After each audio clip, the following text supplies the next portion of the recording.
I was standing at the entrance of the Whitaker Foundation mansion, heels sinking slightly into the manicured gravel driveway, the lights of the gala blazing just behind the glass doors. My breath caught as I raised my hand to knock. I'd been invited as a guest of honor. After 3 years away from the corporate world, this was supposed to be my reintroduction, my redemption. And then my phone buzzed. Julian McCall. I hesitated before answering. Julian had been trying to reach me all week, but I'd been avoiding his calls. Something about returning to this world, the world of Whitaker Tech Capital, had me on edge, and Julian's intensity wasn't helping. "Savannah, thank God you picked up." "Julian, I'm literally at Trent's front door," I said, turning away from the mansion to shield my face from the cool San Francisco breeze.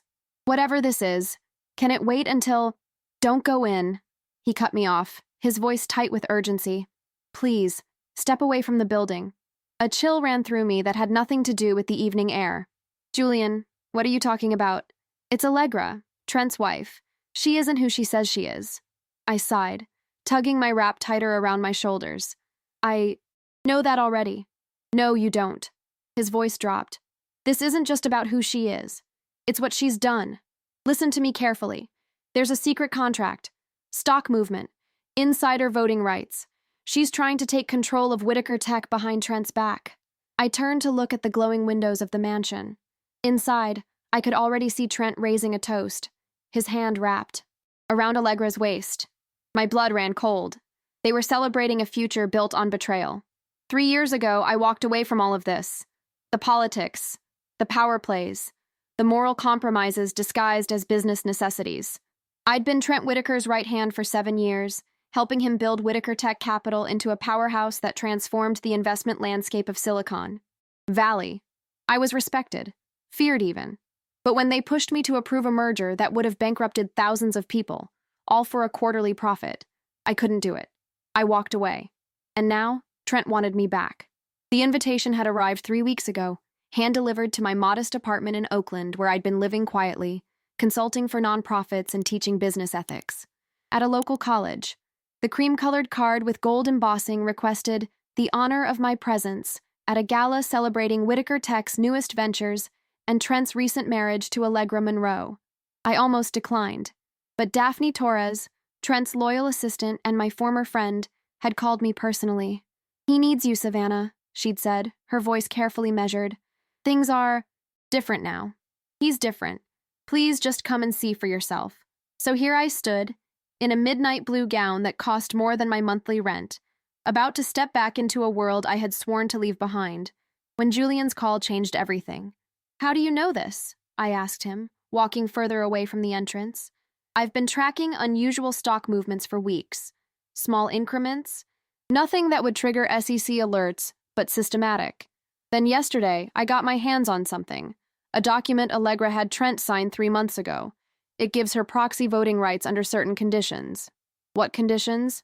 "If the board ever moves against her, she automatically gains control of his shares, which, combined with what she's been quietly accumulating, would give her majority control." I closed my eyes, processing. Does Trent know? He thinks it's a standard protection for their marriage. Savannah, she had him sign it the night of their engagement when he was emotionally vulnerable. I finished for him. I knew Trent. Brilliant with business, blind with love. A sleek black car pulled up, and I watched as more guests emerged, laughing, the women dripping in. Diamonds, the men in tailored tuxedos. This world, so polished on the outside, so rotten underneath. Why had I come back? Because deep down, I still believed in Trent Whitaker. Not the CEO, but the man who once stayed up all night helping me prepare for my first major presentation. The man who donated millions to education in underserved communities. The man who, despite his power, still sent his mother flowers every Sunday. "What do you need me to do?" I asked Julian. "I'm 20 minutes away with the documentation.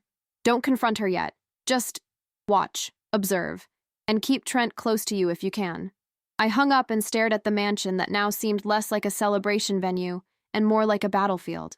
I had walked away from corporate wars once, but this wasn't about business anymore. This was about betrayal, about someone using love as a weapon. Taking a deep breath, I walked up to the door and handed the invitation to the waiting attendant. As I stepped inside, the warm light enveloped me, chandeliers casting golden reflections on the marble floors. A waiter offered champagne from a silver tray, and I took a flute, needing something to steady my nerves. Savannah? Pierce! The voice came from behind me, smooth as silk and twice as dangerous. I turned to face Allegra Monroe Whitaker. In person, she was even more striking than in the society pages. Tall, with perfectly styled chestnut hair and emerald eyes that assessed me with cool precision. Her gown was a masterpiece of red silk that seemed to flow like blood around her slender frame. Mrs. Whitaker, I responded, extending my hand. Congratulations on your marriage. Her smile didn't reach her eyes. Trent has told me so much about you. His brilliant strategist, the woman who abandoned him when he needed her most. The barb was perfectly aimed, but I kept my expression neutral. I made a professional choice. I'm glad to see Trent has moved forward so successfully. Indeed, she said, her gaze sliding over me assessingly. Though I must admit, I was surprised he invited you tonight. Some chapters are better left closed, don't you think? Before I could respond, Trent appeared at her side, his face lighting up when he saw me. At 45, he still had the same boyish charm that had captivated boardrooms and broken hearts, including mine, once upon a time. Savannah, he embraced me, warmly, oblivious to the tension between his wife and me. You came. I can't tell you what this means to me. As he pulled back, I searched his face for signs that he knew, any indication that he suspected what his wife was planning. But all I saw was genuine happiness and a shadow of the old pain my departure had caused him. I wouldn't miss it, I lied, wondering how I was going to save him from the smiling predator at his side. The grand ballroom of the Whitaker mansion pulsed with San Francisco's elite, tech billionaires, venture capitalists, and the politicians who courted their favor. Crystal chandeliers cast prismatic light across the crowd, while a string quartet played softly in the corner. It was a scene of perfect opulence, the kind that makes outsiders believe that wealth and happiness are synonymous. I knew better. You look lost in thought, said a familiar voice. Daphne Torres appeared at my side, elegant in a simple black dress, her dark hair pulled back in a sleek bun. As Trent's executive assistant for the past decade, she had seen the company transform from a promising startup to a financial juggernaut. She had also seen me walk away. Just readjusting, I said, offering her a genuine smile. Despite everything, I had missed Daphne. She was one of the few authentic people in this world of carefully constructed personas. She glanced around before leaning closer. I'm glad you're here. Things haven't been right since... Her voice trailed off, but her eyes flicked meaningfully toward Allegra, who was now holding court across the room, surrounded by admiring board members. Since the wedding? I prompted. Daphne's shoulders tensed slightly. Since before that even. There have been changes, Savannah. People pushed out. New faces in key positions. And Trent... She stopped abruptly as a waiter passed by. Trent isn't seeing clearly. I thought of Julian's warning. Has anything seemed particularly off to you? Any documents or meetings that felt strange? Her eyes widened slightly. How did you... She cut herself off, composing her features. There was a private meeting last month.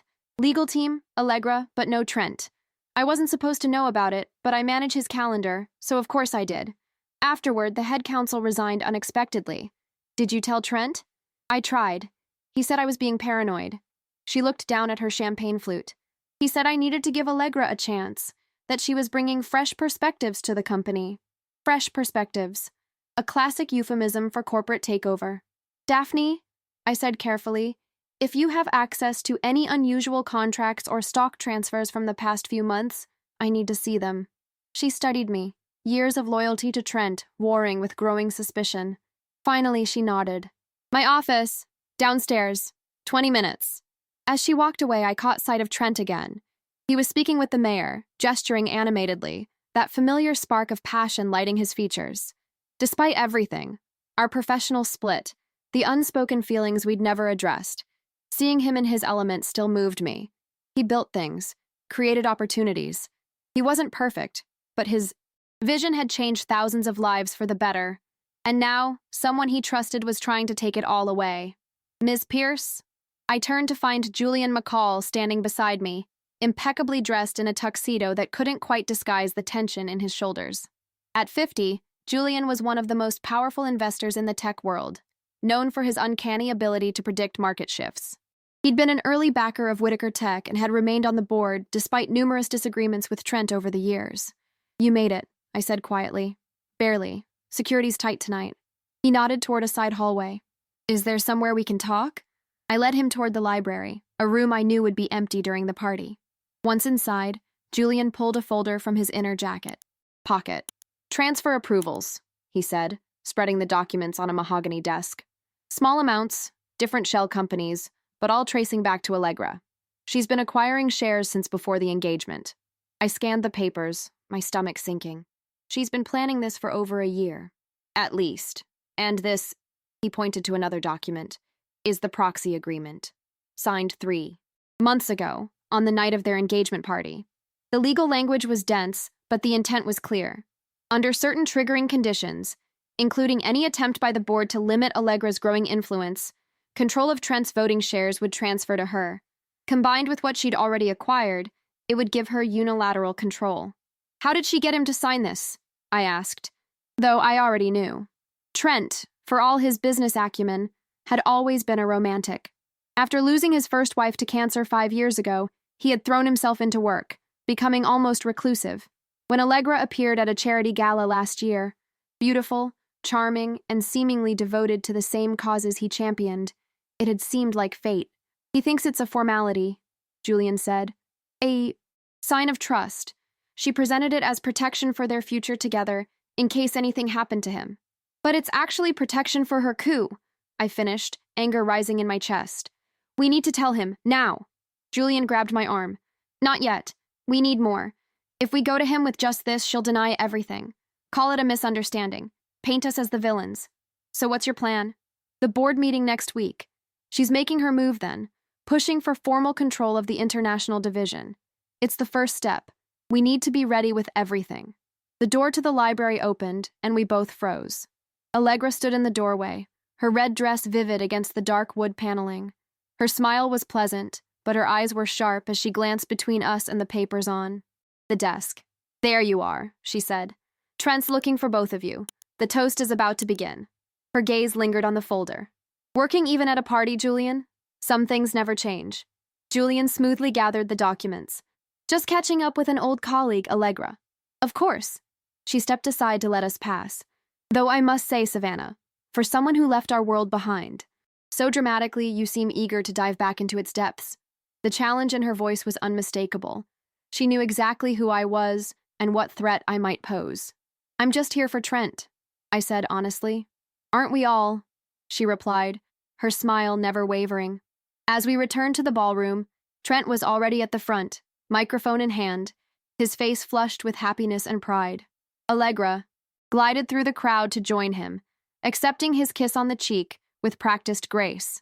"Ladies and gentlemen," Trent began, "thank you all for coming tonight to celebrate not just Whitaker Tech's continued success, but also my personal happiness." He gazed at Allegra with such naked adoration that I felt a pang of sadness. "For those who know my story, you understand that second chances at love are precious. Allegra has brought light back into my life, and now she's bringing her brilliance to our company as well." A murmur ran through the crowd. Julian tensed beside me. "So it is with great pride," Trent continued, "that I announce Allegra's appointment to our board of directors, overseeing our new philanthropic initiatives and international partnerships." Applause broke out, but I noticed several board members exchanging glances. This was clearly news to them. "And," Trent added, raising his glass higher, "to celebrate this new chapter, I'm pleased to announce a significant personal investment in our education technology division, a cause dear to both our hearts." As cheers erupted, Julian leaned close to my ear. "That's not in the budget. That's not even in the strategic plan. He's liquidating his personal holdings," I realized aloud, "giving her access to cash reserves." "We're running out of time," Julian muttered. Across the room, Allegra caught my eye and raised her glass in a private toast, her smile knowing and triumphant. The message was clear. She was already winning. But what she didn't know was that I hadn't come to this party to celebrate. I'd come to fight. And Savannah Pierce never lost a battle she believed in. 20 minutes later, I slipped away from the crowd and made my way downstairs to Daphne's office. The lower level of the mansion housed Trent's private workspace, a separate wing from the main house where he conducted business when not at the downtown headquarters. The sounds of the party faded as I descended the curved staircase, replaced by the quiet hum of air conditioning and the soft glow of security lights. Daphne was waiting for me, her office door slightly ajar. As I entered, I saw her hunched over her computer, fingers flying across the keyboard. "Lock the door," she said without looking up. I did as instructed, then moved to her side. On the screen was a financial database I recognized, Whitaker Tech's internal tracking system for stock movements and corporate holdings. "I've been monitoring unusual activity for months," she said, voice low. At first I thought I was being paranoid. Small transfers, nothing alarming, but then I started noticing a pattern. She pulled up a series of transactions, highlighting company names I didn't recognize. Shell companies, all of them. Different names, different registered agents, but if you follow the paper trail. She clicked through several screens, revealing a complex web of ownership. They all connect back to a holding company called Artemis Partners. And Artemis connects to Allegra, I guessed. Daphne nodded. Founded 3 weeks before she met Trent. Too perfect to be coincidence. I leaned closer, studying the transactions. She's been accumulating voting shares, slowly, carefully. Not just any shares. She's targeting specific classes of stock with enhanced voting rights, the kind typically reserved for founding partners and key investors. Daphne pulled up another document, an internal memo from legal. This is where it gets worse. 3 months ago, they revised the shareholder agreement. A small change, barely noticeable, unless you were looking for it. I scanned the document, my stomach tightening as I found the clause. They lowered the threshold for controlling interest. From 60% to 45%, Daphne confirmed. Trent owns 38%. With that proxy agreement Julian found, she doesn't even need to acquire more shares. I finished. She just needs to trigger the proxy clause. Daphne rubbed her temples. The board meeting next week. She's presenting a proposal to restructure international operations. If they oppose her, it triggers the clause. The pieces were falling into place. She's setting them up to activate her trap. There's more. Daphne pulled a file from her desk drawer. Actual paper, not digital. These never made it into the system. Trent asked me to courier them directly to the corporate attorneys last week. I opened the file to find estate planning documents. A new will and trust for Trent, dated just 2 weeks ago. My eyes widened as I scanned the provisions. In the event of his death or incapacitation, Allegra would receive not just his personal fortune, but direct control of his company holdings, bypassing all existing corporate governance structures. "My God," I whispered. "She's covered every angle." "Savannah." Daphne's voice had changed, a tremor running through it. "I'm scared for him. This morning I overheard her on the phone. She said, after next week we won't have to worry about his interference anymore." A chill ran through me. "You think she might?" "I don't know," Daphne cut me off. "But I do know she's not who she pretends to be." I ran a background check, off the books, through a friend in private security. Allegra Monroe didn't exist until 5 years ago. Before I could respond, my phone buzzed. A text from Julian. "Where are you?" "Trent's looking." Allegra suspicious. "We need to get back," I said, helping Daphne close the files. "Can you get copies of everything to Julian?" She nodded. "Already done, but—" "Savannah, be careful. She's watching you." As we prepared to leave, I noticed a framed photo on Daphne's desk. Trent and the entire executive team at the summit of Mount Tamalpais, celebrating after closing their first billion-dollar fund. I was standing next to Trent, both of us laughing, the Golden Gate Bridge visible in the distance behind us. A lifetime ago. "He was different then," Daphne said, following my gaze. "Before Caroline died. Before Allegra." "We all were," I replied softly. We made our way back upstairs, separating at the landing to avoid drawing attention. As I re-entered the ballroom, I spotted Trent immediately, standing near the bar, scanning the crowd. When his eyes found mine, his face relaxed. "There you are," he said as I approached. "I was beginning to think you'd escaped." I forced a smile. "Just needed some air. It's been a while since I've done the gala circuit." "Well, I'm glad you didn't run." He signaled the bartender for 2 drinks. "There's someone I want you to meet. The head of our new education initiative, the project I mentioned in my toast." As Trent guided me through the crowd, I felt eyes on us. Turning slightly, I caught Allegra watching from Mo. Across the room, her expression unreadable as she conversed with an older man I recognized as Senator Hamilton, a key figure on the Technology Regulation Committee. "She's good, isn't she?" Trent said, following my gaze.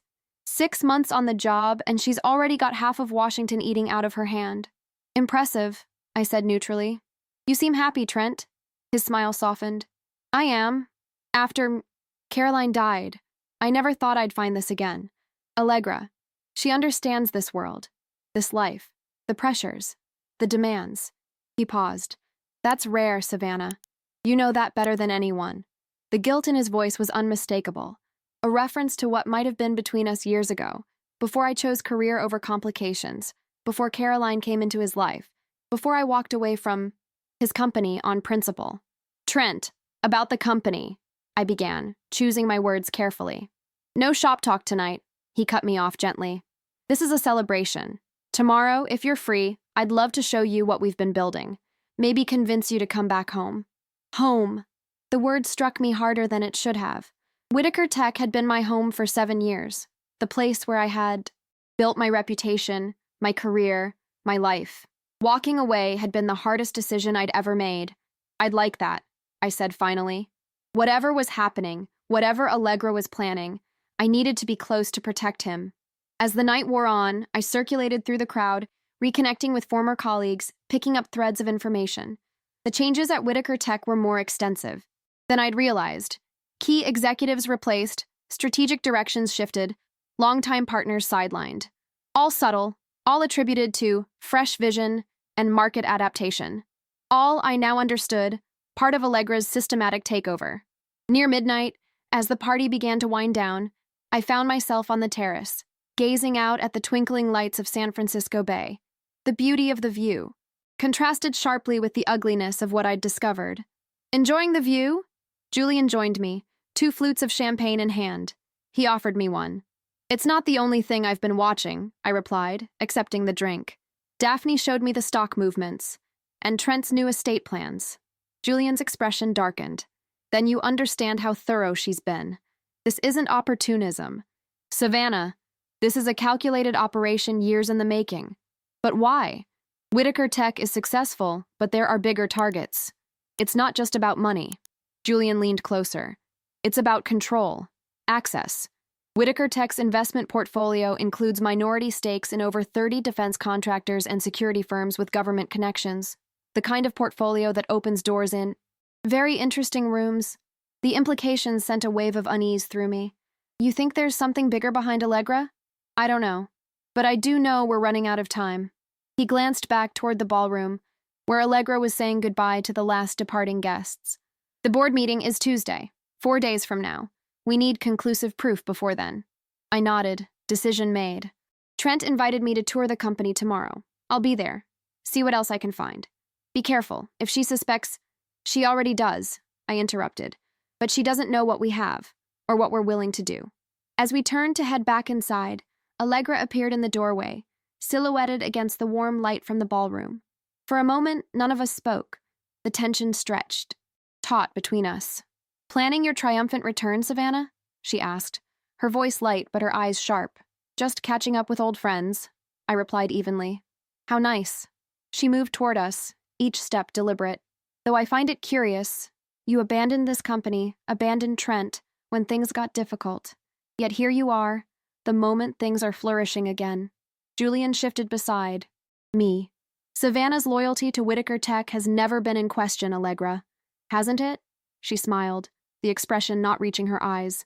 "Well, loyalty is such a fluid concept these days. Isn't it, Julian? Speaking of which, Trent is looking for you. Something about the Beijing deal?" It was a clear dismissal.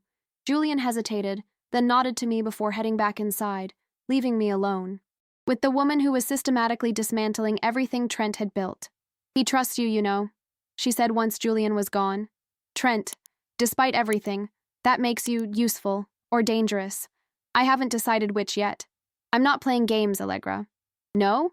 She moved to the railing, looking out at the same view I'd been admiring. "Then what exactly are you doing here, Savannah?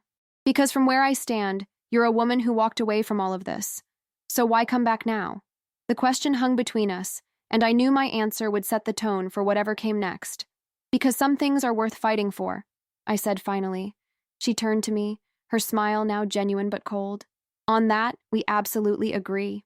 The following morning, I arrived at Whitaker Tech's headquarters in downtown San Francisco, a gleaming tower of glass and steel overlooking the bay. The security guard recognized me immediately, despite my 3-year absence. "Ms. Pierce, welcome back," he said, handing me a visitor's badge. "Mr. Whitaker said to send you right up." The elevator whisked me to the top floor, and as the doors opened, I was hit with a wave of déjà vu. The reception area was exactly as I remembered. Clean lines, abstract art, the company's signature blue accents. But as I moved deeper into the office, differences emerged. New faces, different energy. The collaborative buzz I'd helped cultivate had been replaced by something more subdued, more guarded. Trent's assistant, not Daphne but a young man I didn't recognize, greeted me and led me to the corner office. Inside, Trent stood at the floor-to-ceiling windows, hands in his pockets, gazing out at the city below. "Still the best view in San Francisco," I said. He turned, smiling. "Still worth every penny of the astronomical rent." He moved to embrace me, the gesture more relaxed than the night before. "Thanks for coming, Savannah. I know this isn't easy for you. It's good to see the place again," I said honestly. "Though I'm noticing some changes." "Evolution," he corrected, gesturing for me to sit. "The market doesn't reward stagnation. And neither does Allegra, I imagine." He laughed. Direct as always. "Yes, Allegra has been instrumental in pushing us forward. Fresh eyes, fresh perspective. She saw opportunities we were missing. She seems very involved in the business for someone so new to the industry." Trent's expression cooled slightly. "Allegra ran philanthropic initiatives for 3 major corporations before we met. She understands organizational dynamics better than most veterans. Or she wants you to believe she does," I thought. "I'd love to hear more about these new directions," I said, changing tack. Trent's enthusiasm returned as he outlined Whitaker Tech's expanded portfolio, new investments in emerging markets, partnerships with governments in developing nations, increased focus on infrastructure technology. On the surface, it all made strategic sense. But combined with what I knew about Allegra's stock acquisitions, a different picture emerged. She was positioning the company for maximum political leverage, not just financial return. "And what about the core team?" I asked. "I noticed quite a few new faces." "Necessary transitions," he said, a hint of defensiveness creeping into his voice. "Some of the old guard were resistant to change." "Change isn't always progress, Trent," he sighed. "I knew you'd say that. It's why I wanted you here today. You've always been my compass, Savannah. Even when we disagreed, I knew you were challenging me for the right reasons." He leaned forward. "I want you to come back." The directness of the offer surprised me. "In what capacity?" "Chief Strategy Officer. The position's been vacant since you left. No one else ever felt right." I studied him, searching for signs of Allegra's influence in the offer. "Does your wife know you're asking me this?" "It was her idea," he said, catching me off guard. "She admires your reputation, says we need someone with your ethical backbone to balance our more aggressive growth strategies." The revelation landed like a stone in my stomach. Allegra wanting me close wasn't a compliment. It was containment. "Keep your friends close, your enemies closer." "I'm flattered," I said carefully, "but I'd need to understand more about the current corporate structure before I could consider it." "Of course. I've arranged for you to meet with the executive team this afternoon. In the meantime, let me show you what we've been building." For the next 2 hours, Trent guided me through the company, showcasing new divisions, introducing key personnel, highlighting successes. To anyone else, it would have appeared as a triumphant tour of a thriving enterprise. But with each stop, I noted the subtle signs of Allegra's influence. Loyal Whitaker veterans sidelined to less influential roles, strategic decisions that concentrated power in fewer hands, international ventures that seemed designed more for access than profit. As we approached the legal department, Trent's phone rang. He checked the screen and frowned. "I need to take this. Government affairs. Why don't you wait in the conference room? I'll only be a minute." The moment he disappeared around the corner, I changed direction, heading straight for the legal offices. The department was quieter than I remembered. Several offices sitting empty, boxes still packed in corners, evidence of the necessary transitions Trent had mentioned. I found what I was looking for at the end of the hall, the office of V. Daniel Cho, Whitaker Tech's long-standing general counsel and a man who had always been meticulous about documentation. If anyone had kept records of unusual legal maneuvers, it would be Daniel. The office door was locked, but the light was on inside. I knocked softly. "Come in," called a familiar voice. I opened the door to find Daniel packing his belongings into boxes, his normally immaculate space in disarray. He looked up, surprise registering on his face. "Savannah Pierce. Now there's a ghost from a better past." "Daniel." I closed the door behind me. "Trent didn't mention you were leaving." "That's because Trent doesn't know yet." He sealed a box with packing tape. "My resignation letter hits his desk Monday morning. Not that it matters. I've been systematically excluded from every significant decision for months. Because of Allegra, I guessed." Daniel's expression hardened. "So you've noticed our new queen bee. Quite the operator, isn't she? Charming, brilliant, and absolutely ruthless. I need to know what she's done, Daniel. The legal implications." He studied me for a moment, then moved to his computer. "I've been keeping a separate record, off the server, offline. Call it professional paranoia." He inserted a thumb drive and pulled up a folder of documents. Board minutes, contract revisions, corporate structure changes, all technically legal, all ethically questionable, all designed to consolidate control. The proxy agreement with Trent? Just the tip of the iceberg. Daniel pointed to the screen. She's been systematically rewriting the company's bylaws through seemingly innocuous amendments. Expanded emergency powers for designated executives. Reduced notification requirements for certain classes of shareholders. Elimination of supermajority requirements for acquisition approvals. I leaned closer, scanning the documents. She's creating a corporate structure she can control unilaterally. Precisely. And the most damning part? None of this was properly disclosed to the board. I raised concerns and was promptly sidelined. He handed me the thumb drive. "Everything's here. Use it however you need to." "Daniel, this could save the company? That's the idea." He closed his laptop. Whitaker Tech was built on innovation and integrity. Whatever Allegra's planning, it's neither. The sound of approaching footsteps made us both freeze. Daniel quickly took back the drive and slipped it into an envelope, which he then tucked into a book, a legal text on corporate governance, and handed it to me. "A parting gift," he said loudly as the door opened. Trent stood in the doorway, his expression shifting from confusion to disappointment as he took in the packed boxes. "Daniel, what's going on?" "Just tidying up, Trent." Daniel's professional mask slipped back into place. "Savannah stopped by to say hello. Old colleagues catching up." Trent looked between us, suspicion flickering across his features. "I've been looking for you, Savannah. The executive meeting is starting early." "Sorry," I said, holding up the book. "Daniel was just giving me some reading material on the latest corporate governance trends. You know how I like to stay current." Trent didn't seem entirely convinced, but he nodded. "We should go. The team's waiting." As I followed him out, I caught Daniel's eye one last time. His message was clear. The evidence was in my hands now. What I did with it would determine the future of everything Trent had built. The executive meeting was held in the main boardroom, a space I knew well from countless strategy sessions. And late-night crisis management. 8 people sat around the polished table, only 3 of whom I recognized from my time at the company. At the head of the table, beside Trent's empty chair, sat Allegra. She smiled as we entered. "Savannah, how lovely of you to join us. I hope Trent's tour was illuminating." "Very," I replied, taking the seat furthest from her. "The company has certainly evolved. Evolution is survival," she said smoothly. "Something I believe you'll appreciate as we discuss the future." For the next hour, I listened as Allegra led the meeting, presenting ambitious expansion plans, highlighting recent wins, outlining strategic priorities. She was impressive, I had to admit, articulate, informed, commanding. Had I not known what lurked beneath the surface, I might have been convinced by her vision. But beneath her polished presentation, I recognized the same pattern from the documents: centralization of authority, elimination of checks and balances, positioning for control rather than growth. When she finished, all eyes turned to me.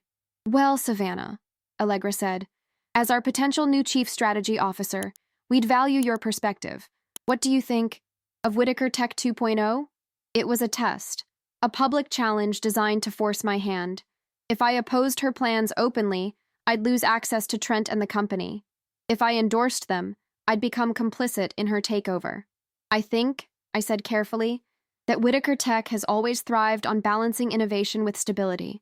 The most successful transformations honor the foundation while building something new. I turned to Trent.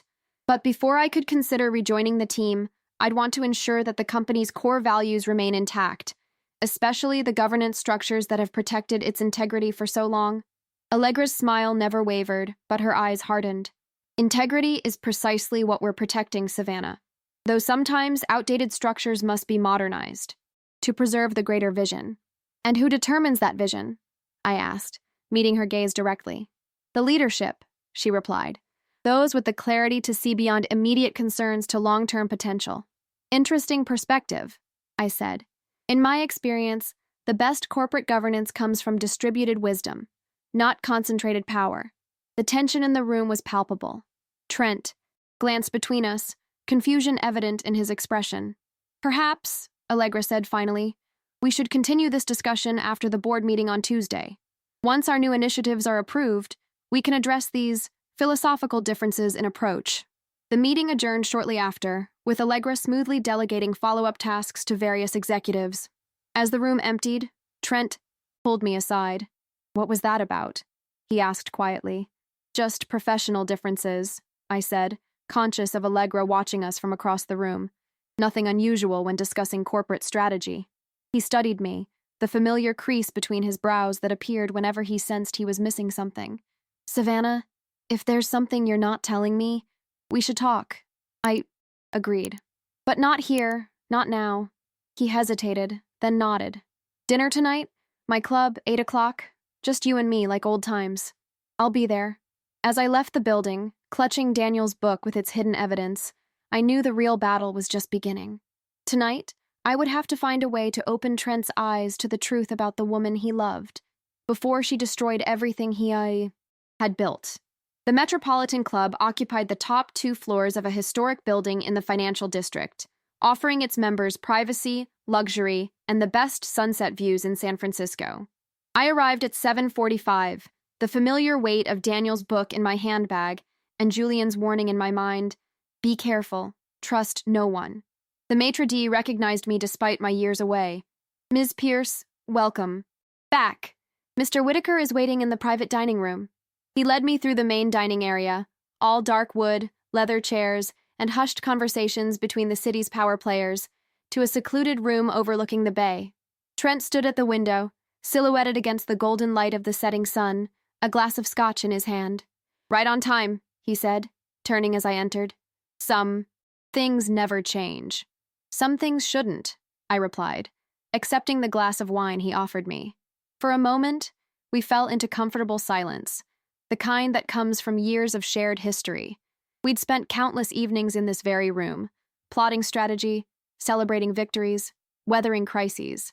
This was where we'd drafted the company's first billion-dollar acquisition, where we'd stayed until dawn finalizing the IPO documents, where once, years ago, we'd almost crossed the line from colleagues to something more.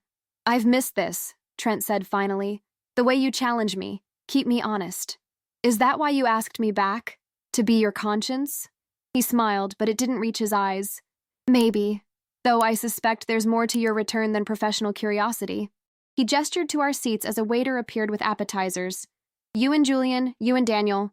Private conversations, concerned looks. Something's happening, Savannah, and I want to know what it is. I measured my response carefully. I'm concerned about the direction of the company, Trent. The changes in governance structure, the shifts in strategic focus. They don't align with the Whitaker Tech. I knew. Companies evolve, he said dismissively. Markets change. We adapt. This isn't adaptation. This is transformation. And not all of it is transparent. His expression hardened. If you have concerns, be direct. That's what I've always valued about you. It was the opening I needed. I reached for my bag, removing Daniel's book and sliding out the thumb drive. There are things happening at Whitaker Tech that you don't know about. Changes being made without proper disclosure. Stock acquisitions through shell companies. Proxy agreements with hidden triggers. Trent's face registered confusion, then disbelief. What are you talking about? Allegra, I said simply. She's been systematically positioning herself to take control of the company. The board meeting on Tuesday is the, final piece. He stared at me, then let out a short laugh. That's absurd. Allegra has been nothing but supportive of my vision. Her support comes with strings, Trent. Very carefully crafted legal strings. I pushed the drive across the table. Everything's here. Financial records, legal documents, the proxy agreement you signed on your engagement night. His hand froze halfway to the drive. How do you know about that? Because I've seen it. The clause that transfers control of your voting shares to Allegra if the board opposes her initiatives. It's a standard protection, he said. But doubt had crept into his voice. For both of us. In case of emergency. There's nothing standard about it, just as there's nothing standard about the shell companies she's been using to acquire additional shares, or the changes to the corporate bylaws that Daniel was sidelined for questioning. Trent's expression darkened. So that's what this is about. Daniel's upset about being passed over for the GC position, so he's feeding you conspiracy theories. These aren't theories, Trent, they're facts. Documented, verifiable facts. I leaned forward. Think about the changes since Allegra arrived. Key executives pushed out, loyal employees sidelined, new faces in critical positions, all with connections to her, not you. You've been gone for 3 years, he snapped. You don't get to waltz back in and question decisions you weren't here to understand. The accusation stung, but I pressed on. I'm here now because Julian called me, because he saw what was happening and knew you. Wouldn't listen to him. Because Daphne is afraid for you. Because Daniel is resigning rather than be part of what Allegra is doing to your company. Trent stood abruptly. My company. Exactly. Mine. Not yours. Not Julian's. Not Daniel's. You all seem to forget that I built Whitaker Tech. I make the final decisions. Do you? I challenged. Or does Allegra make them now? His face flushed with anger. You've crossed a line, Savannah. Look at the evidence, I insisted, gesturing to the drive. If I'm wrong, what's the harm? But if I'm right, if Allegra is manipulating you, using your feelings to gain control, don't you want to know before it's too late? For a moment, I thought I'd reached him. His eyes dropped to the drive, hesitation clear in his expression. Then his phone buzzed. Allegra's name lit up the screen. I need to take this, he said coldly. Trent. Enough. He picked up the phone. Hello? Yes, I'm with her now.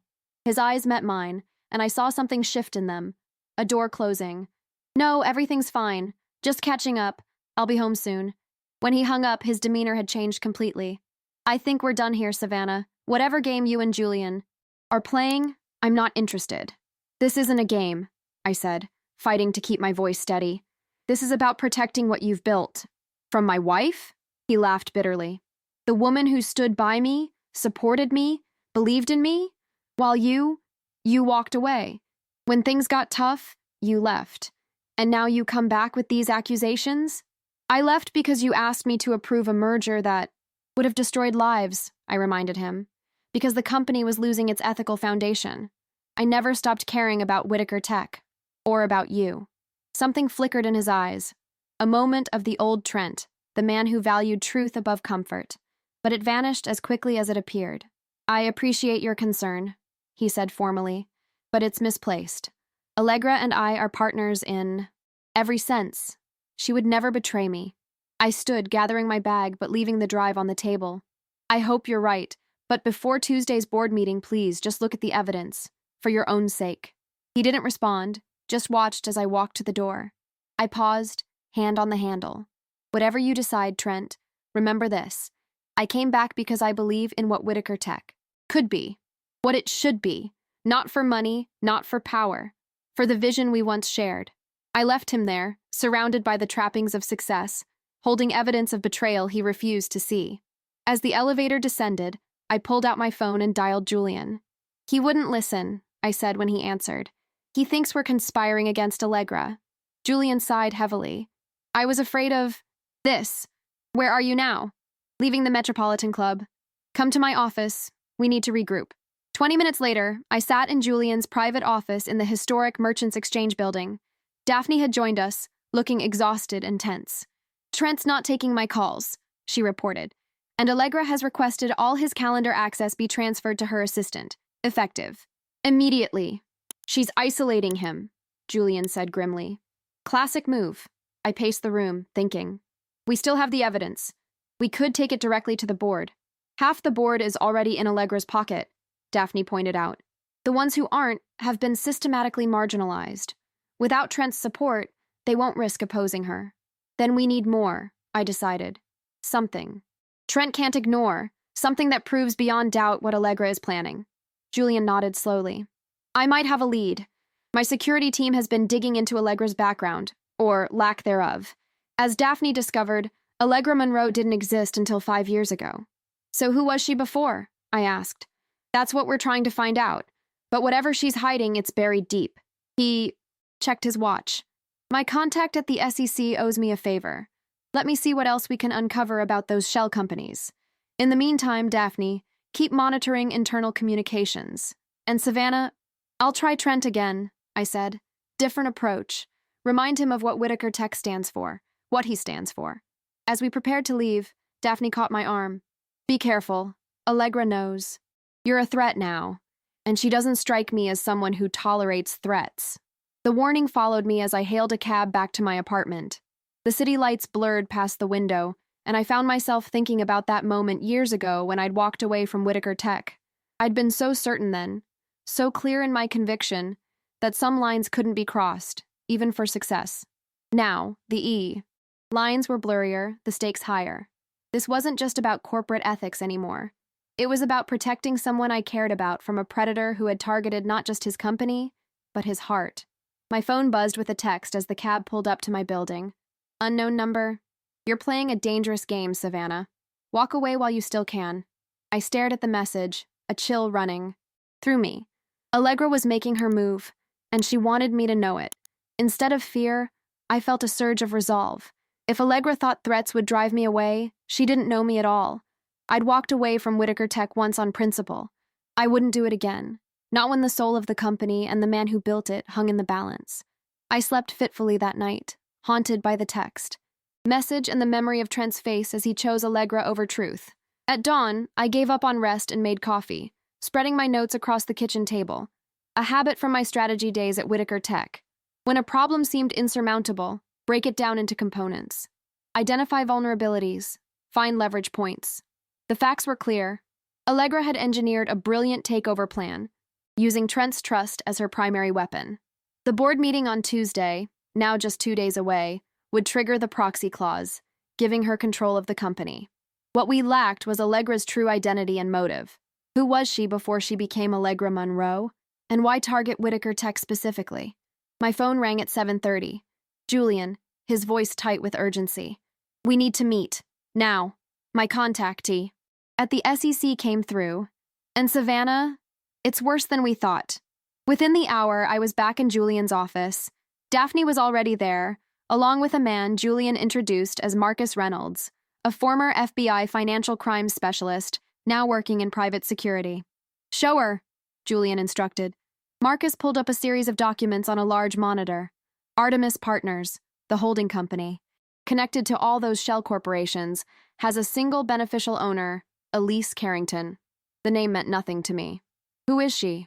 The former CFO of Meridian Biotech, Daphne answered. They were Whitaker Tech's biggest failed investment, I finished, the pieces clicking into place. 3 years before I left, Whitaker had led a major funding round for Meridian, a promising biotech startup. The company imploded spectacularly amid fraud allegations, costing Whitaker Tech nearly $300 million and damaging its reputation with institutional investors. Elise Carrington was indicted for securities fraud, Marcus continued, but disappeared before trial. The case went cold. Until now.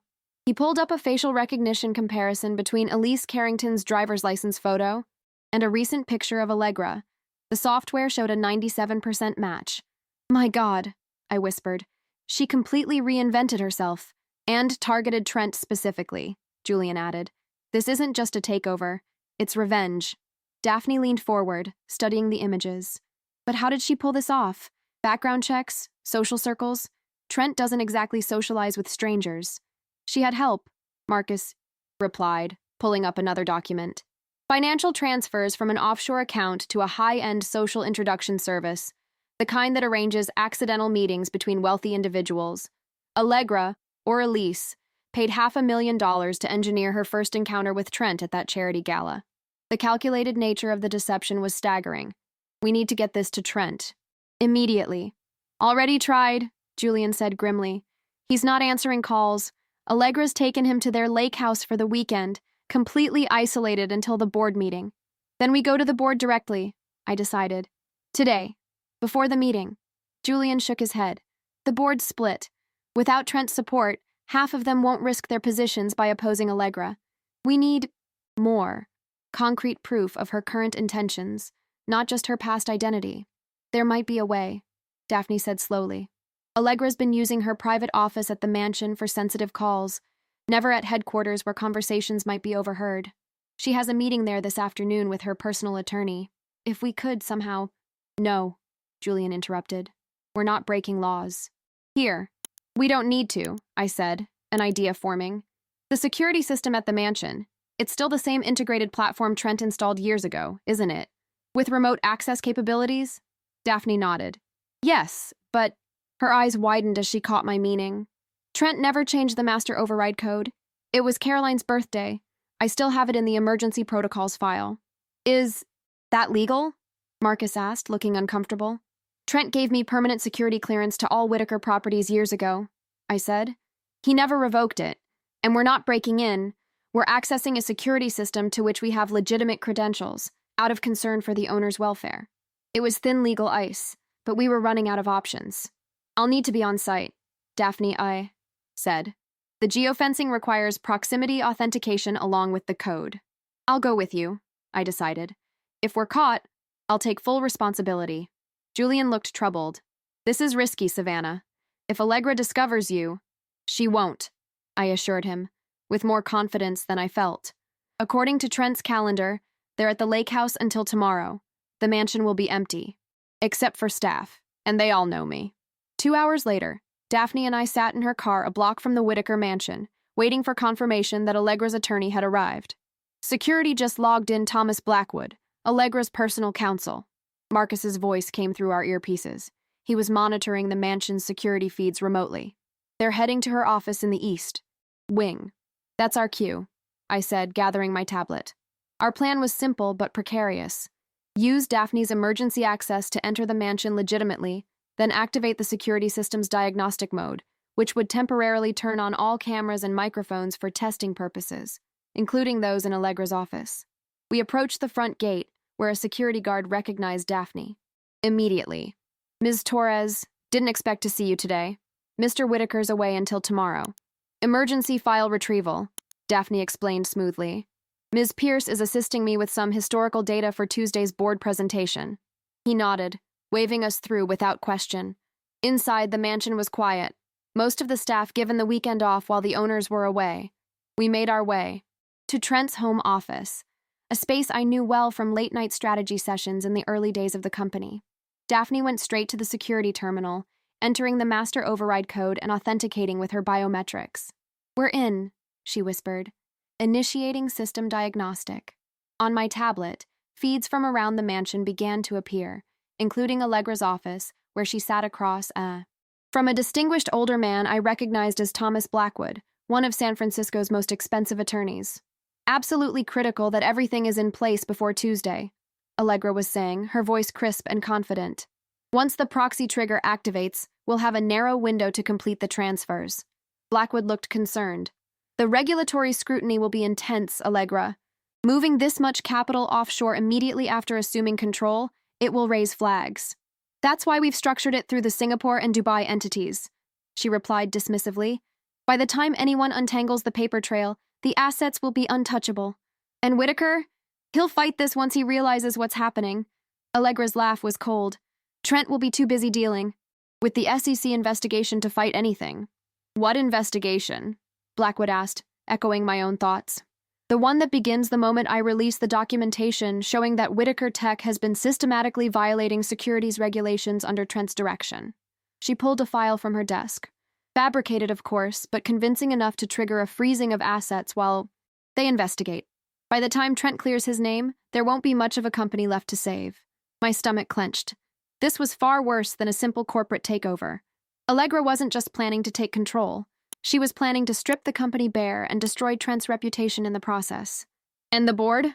Blackwood pressed. They'll need to approve the asset transfers. The board will do exactly as they're told, Allegra said confidently. Half of them are already compromised. Financial improprieties I've quietly documented. The others will fall in line once Trent is under investigation. Self-preservation is a powerful motivator. Daphne and I exchanged shocked glances. Allegra had been blackmailing board members, another layer to her intricate plan. We need to record this, I whispered urgently. Daphne nodded, tapping commands to save the feed to an encrypted file. On the screen, Allegra was opening her laptop. Here's the complete plan, she told Blackwood. Timeline, transfer protocols, everything. Once executed, Whitaker Tech's most valuable assets will be secured in our offshore entities, beyond the reach of U.S. regulators or shareholders. And your true identity? Blackwood asked. If this turns ugly, someone might start digging. Allegra's smile was cold. By the time anyone connects Allegra Monroe to Elise Carrington, I'll be established in a non-extradition country with more money than I could spend in 3 lifetimes. Trent's money. Poetic justice, don't you think? I think it's extraordinarily risky, Blackwood replied. But I've prepared. The documents as requested, all ready for your signature after Tuesday's board meeting. As they continued discussing technical details of the transfers, Daphne's phone buzzed with a text. She checked it and paled. It's the head of security, she whispered. Allegra just called him. She's on her way back to the mansion. Now.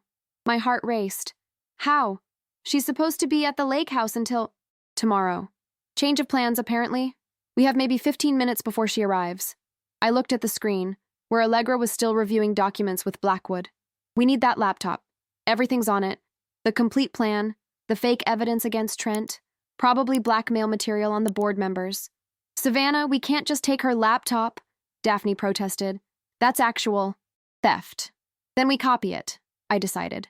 The security system. It can access devices on the mansion's network, right?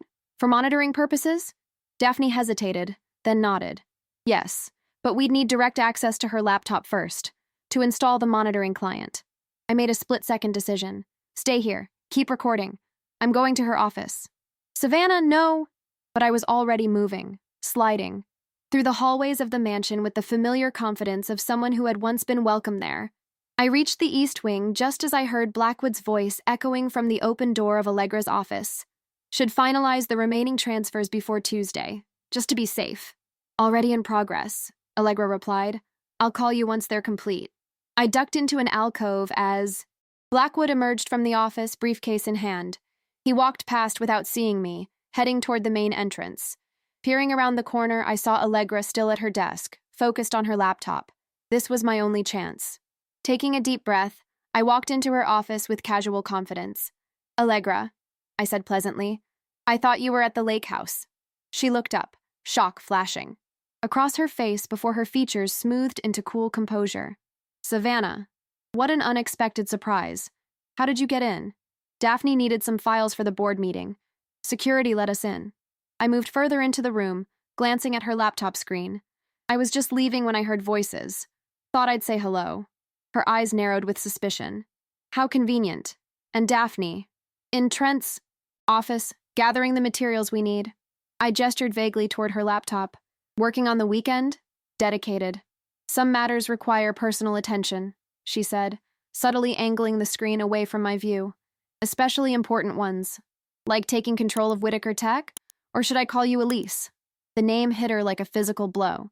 For just a moment, her mask slipped, revealing shock and rage beneath the polished exterior. Then her composure returned, a cold smile spreading across her face. Well, she said softly, this just became interesting. How long have you known? Allegra asked, closing her laptop with deliberate slowness, her eyes never leaving mine. Long enough, I replied, heart pounding despite my calm exterior. The shell companies, the proxy agreement, the planned asset transfers, and now your true identity. It's over, Allegra. Or should I say, Elise Carrington. She leaned back in her chair, studying me with clinical detachment. Impressive detective work. Julian's doing, I assume? He always was tediously thorough. She gestured to a chair. Sit, Savannah. Let's discuss this like the professionals we are. I remained standing. There's nothing to discuss. We have recordings of your conversation with Blackwood. Your entire plan is exposed. Recordings? Her eyebrow arched. Obtained how exactly? Because unauthorized surveillance is a felony in California. Her smile turned predatory. I'm curious. Did you use Trent's security system? His private home? My. The legal implications are significant. She was right, and we both knew. Any evidence obtained illegally would be inadmissible, though in the court of public opinion and with Trent personally, it might still be devastating. This isn't about legalities, I said. It's about Trent, the man you married while plotting his destruction. The man who destroyed my life, she countered, voice hardening. Did Julian's investigation tell you what happened after Meridian collapsed? How Trent publicly blamed me for the fraud, though he knew that our research data had been compromised by his rushed timeline. How I lost everything while he walked away with his reputation intact. Her bitterness was palpable, and for a moment, I glimpsed the raw pain behind her calculated vengeance. Then she stood, straightening her jacket with practiced elegance. It doesn't matter now. You've forced my hand, which means we move to contingency plans. She picked up her phone. One call, and the SEC receives anonymous evidence of Trent's financial improprieties. Fabricated, yes, but convincing enough to trigger an immediate investigation. You'd still lose, I said. Once the truth about your identity comes out, by then, it would be too late for Whitaker Tech.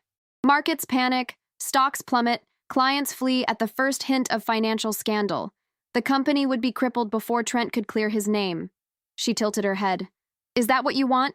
To save Trent's pride at the cost of everything he's built? The threat hung in the air between us, a perfectly calibrated trap. If I exposed her now, she would destroy the company out of spite. If I remained silent, she would take control on Tuesday and dismantle it methodically for profit. What do you want? I asked finally. Smart question. She set down her phone. Walk away, Savannah. Delete the recordings. Tell Julian and Daphne to stand down. Let Tuesday's board meeting proceed as planned. In return, I'll consider a more measured approach to my restructuring plans. You expect me to trust you? I expect you to recognize reality. You have no legal leverage. Trent won't believe you without proof you can't legally provide.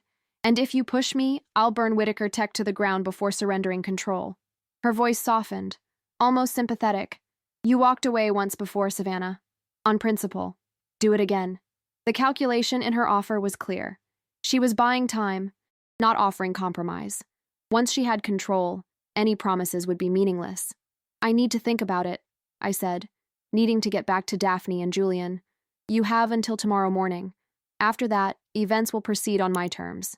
She reopened her laptop, a clear dismissal. I'd see yourself out. I have calls to make.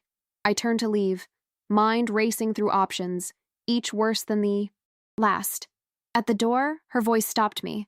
One more thing, Savannah. If you're thinking of reaching out to Trent directly, don't. He's currently unreachable by my arrangement, for his own good, of course. The implied threat sent a chill through me. Was Trent in actual danger? Or was she simply isolating him further? If anything happens to him, I began. Please, she cut me off. Spare me the melodrama. Trent is perfectly safe. His heart, however. Her smile was venomous. That depends entirely on your next move.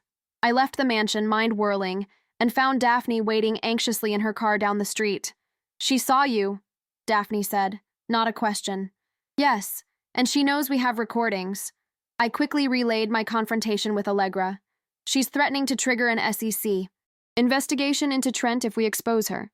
But the evidence would be fabricated. Doesn't matter. The damage would be done. I dialed Julian's number. We need to regroup. Now.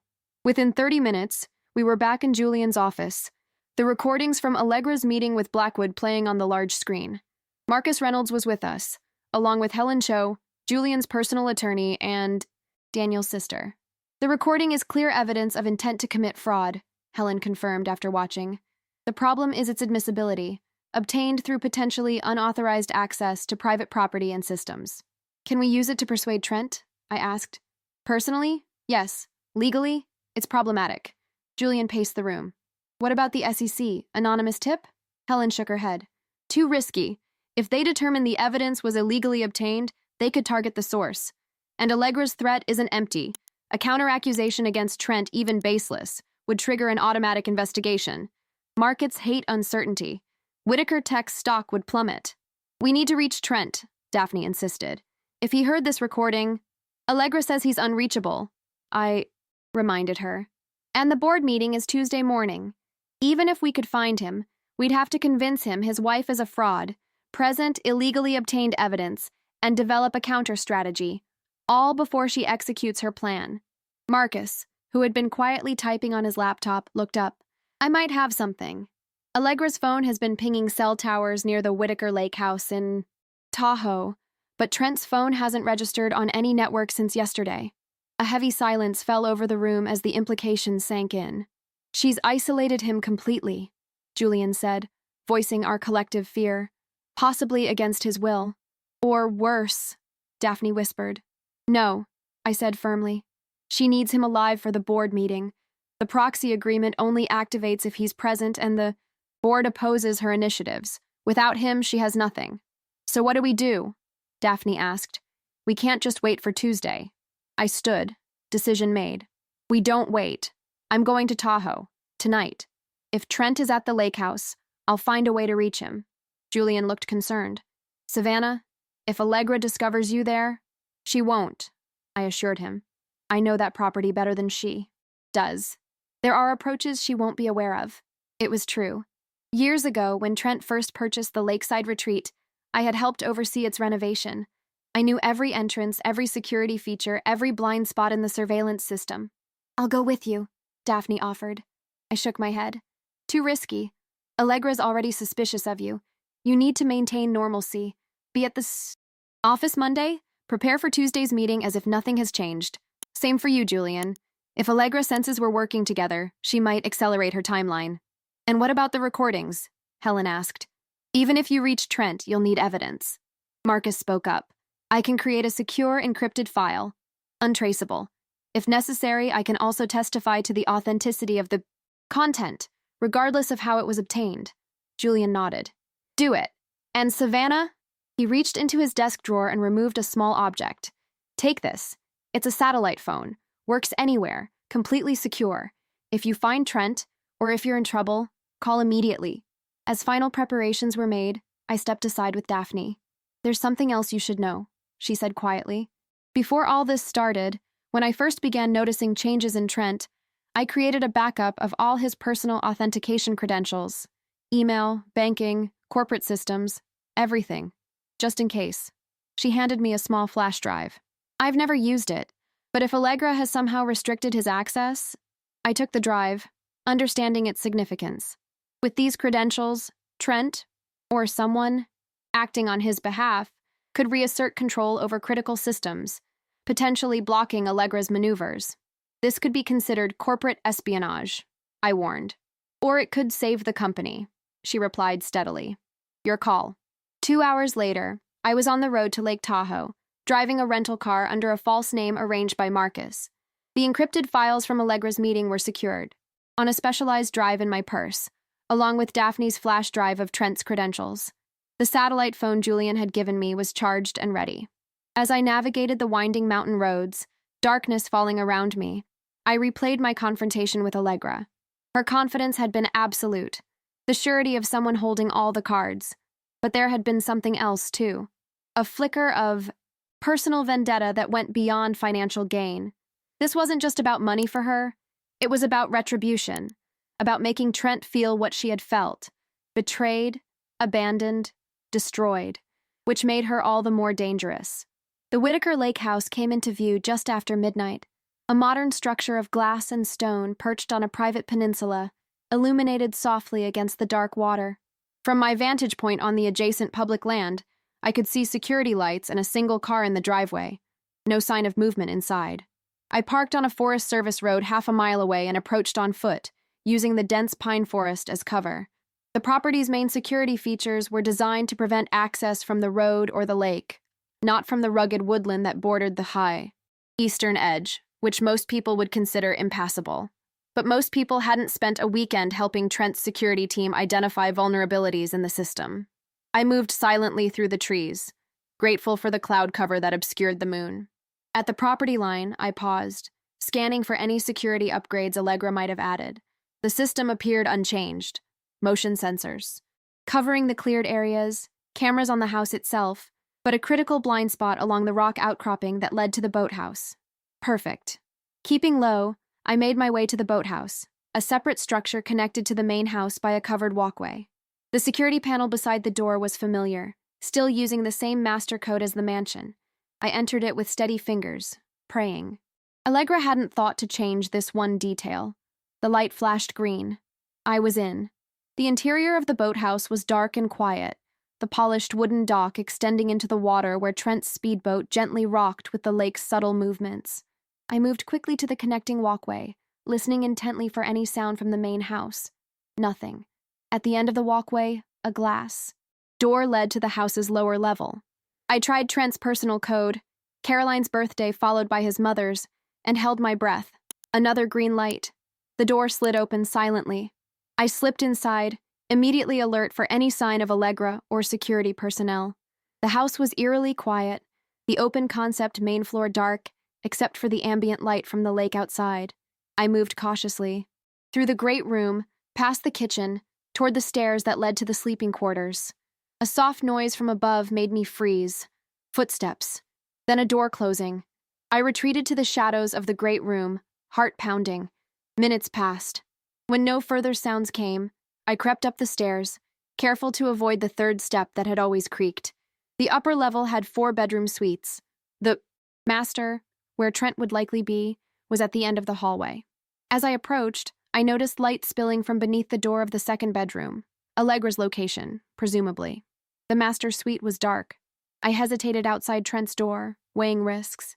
If he was asleep, my sudden appearance might cause him to react loudly, alerting Allegra. If he wasn't alone, no. I had to take the, chance. I tapped lightly on the door. No response. I tried the handle. Locked. From my pocket, I withdrew a small toolkit, another relic from my days helping test Whitaker security systems. Within seconds, I had bypassed the simple privacy lock. The room beyond was dark and still. I stepped inside, closing the door silently behind me, and waited for my eyes to adjust. "Trent?" I whispered. No answer. As my vision adapted to the darkness, I could make out the king-sized bed, empty, covers undisturbed. I checked the attached bathroom, also empty. Where was he?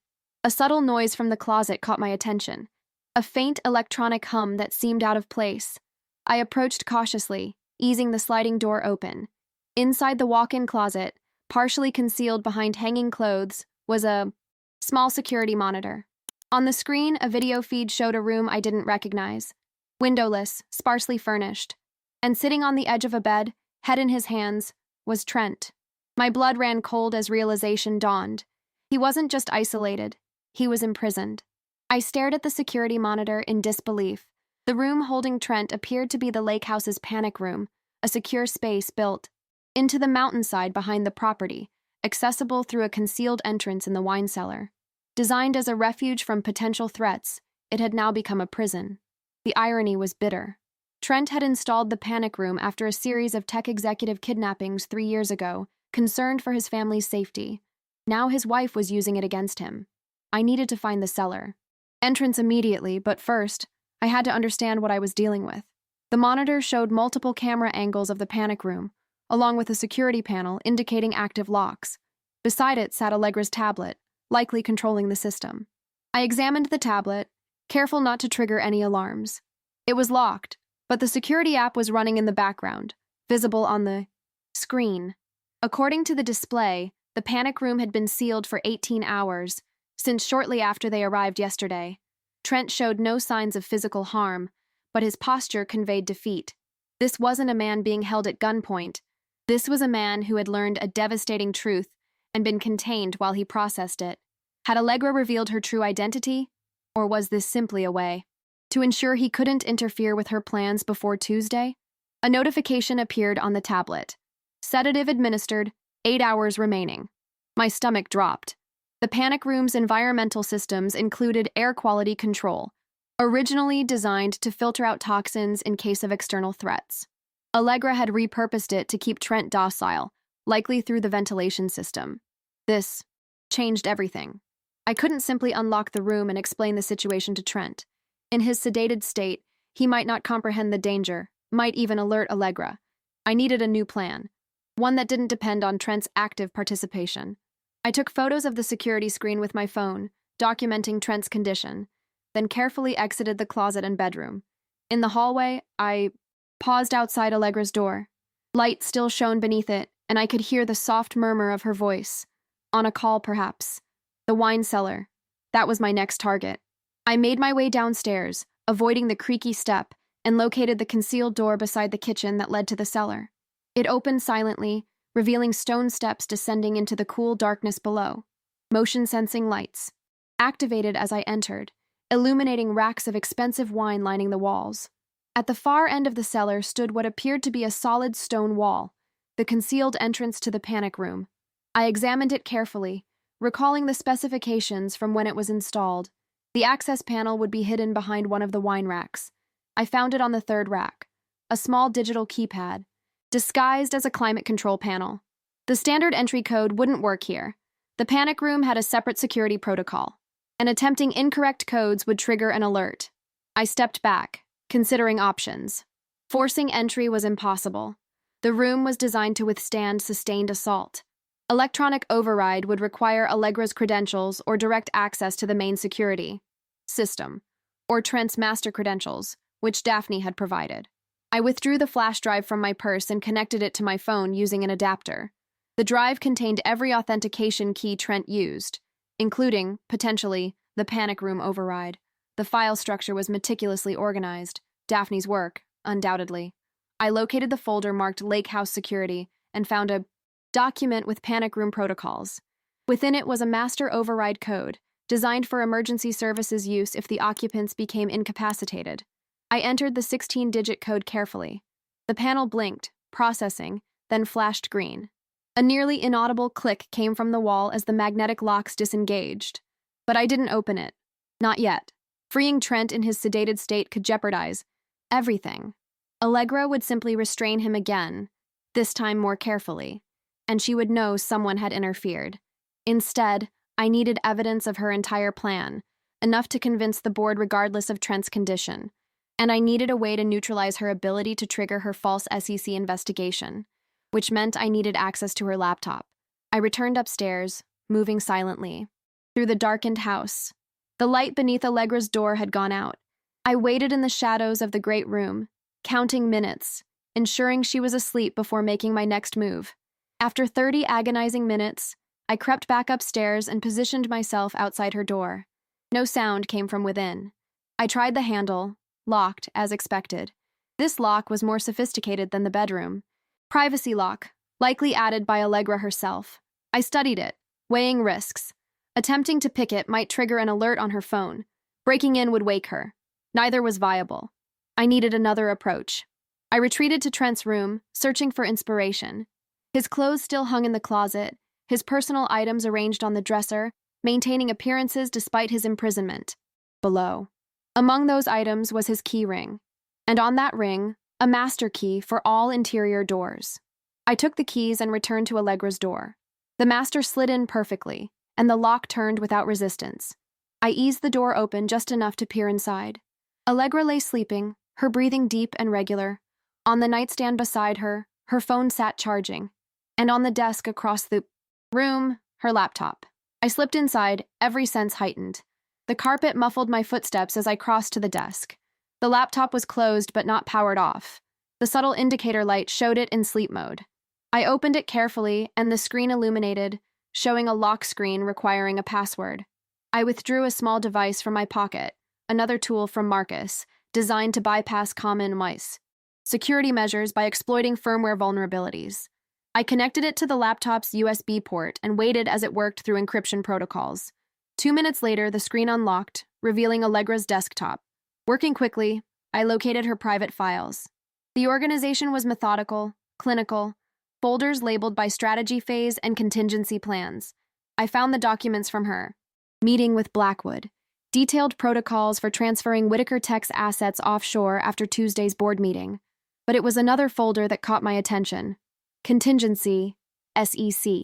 Inside were the fabricated documents she had threatened to release, falsified financial statements, backdated emails, manipulated trading records, all designed to implicate Trent in securities violations.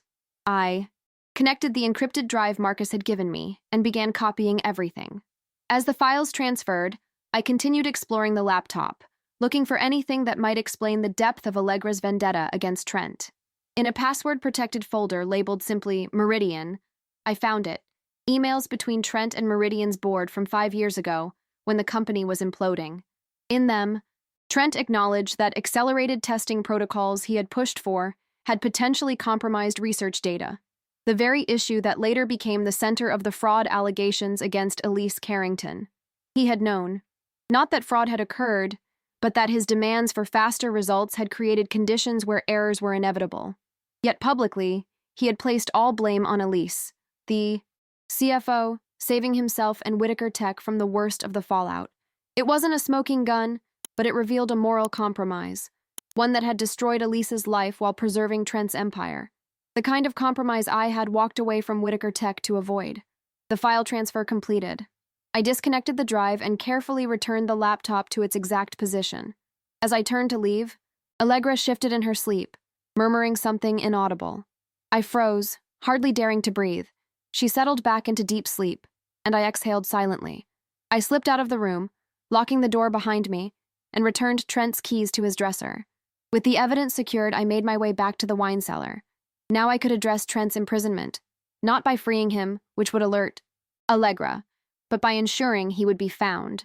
Using Daphne's flash drive, I accessed the panic room's environmental controls. I couldn't safely override the sedative already in his system, but I could prevent further doses and adjust the room's communication systems.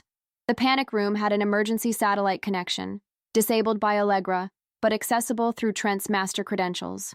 I reactivated it and programmed it to send an automatic distress signal to Whitaker Tech Security at 6 a.m. Monday, by which time I would be safely away and the evidence secured.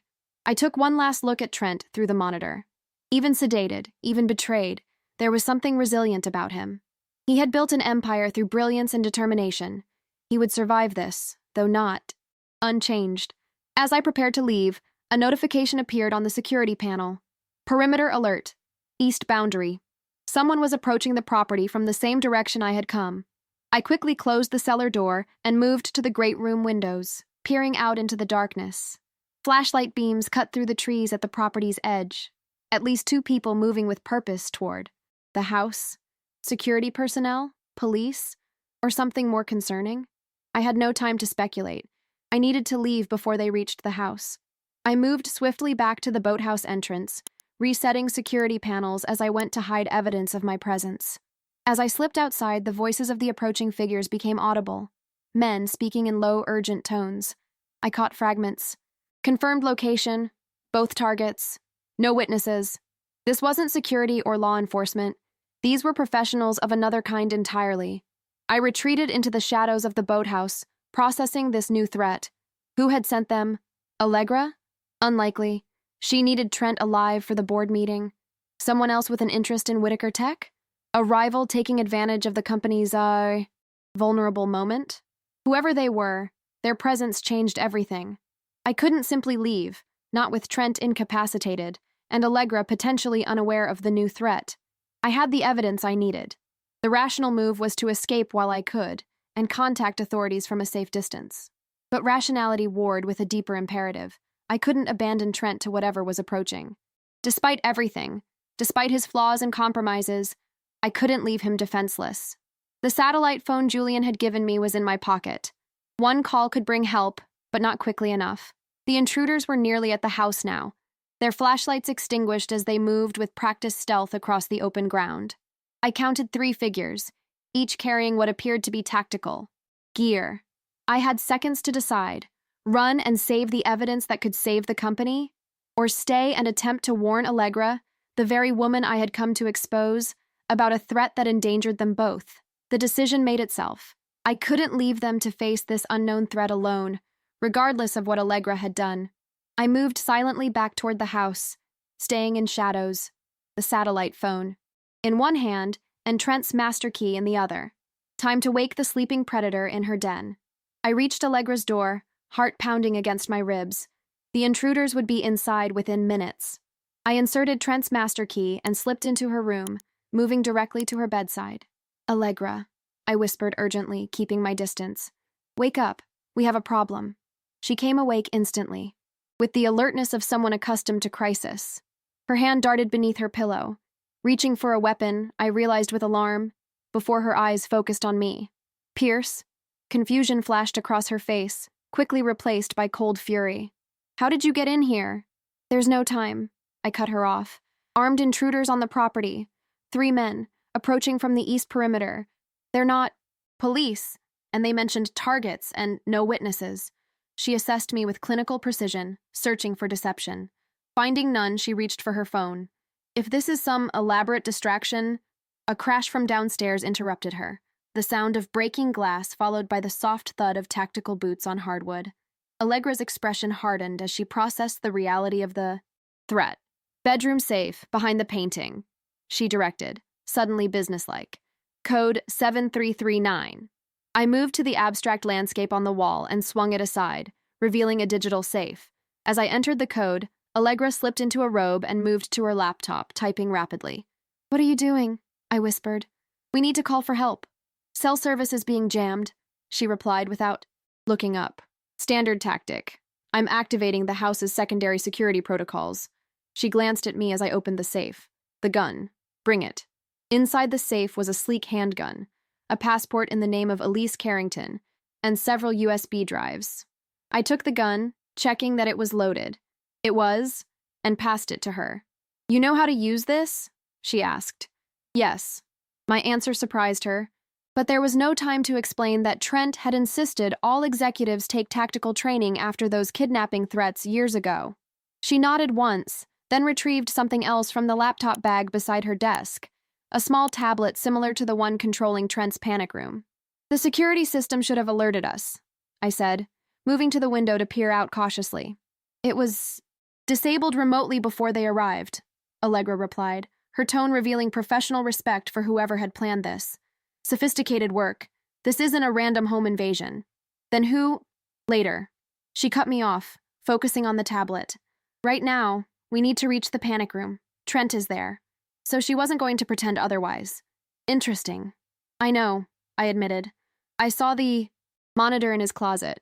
Her eyes narrowed, reassessing me with new wariness. You've been busy.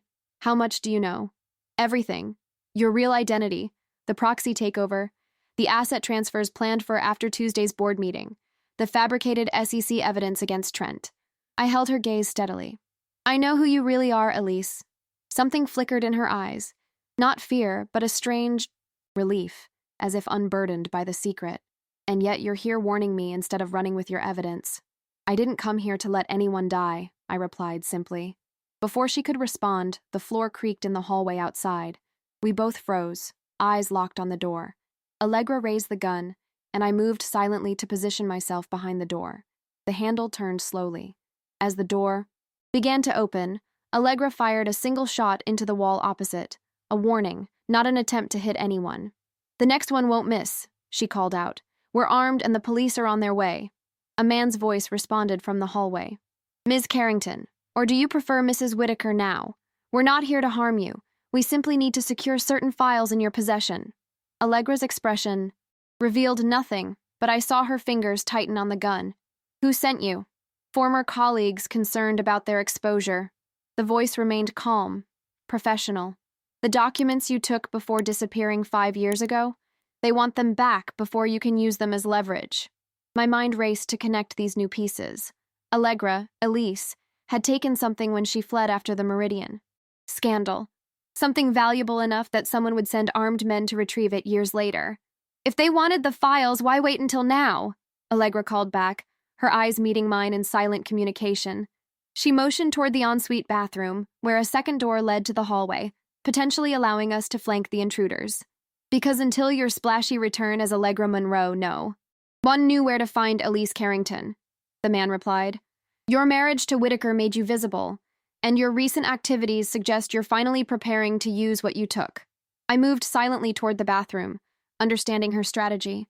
But as I reached the door, my satellite phone vibrated in my pocket. Julian's incoming call, at the worst possible moment. The man in the hallway. Heard it. Someone else is in there with you. Who is it?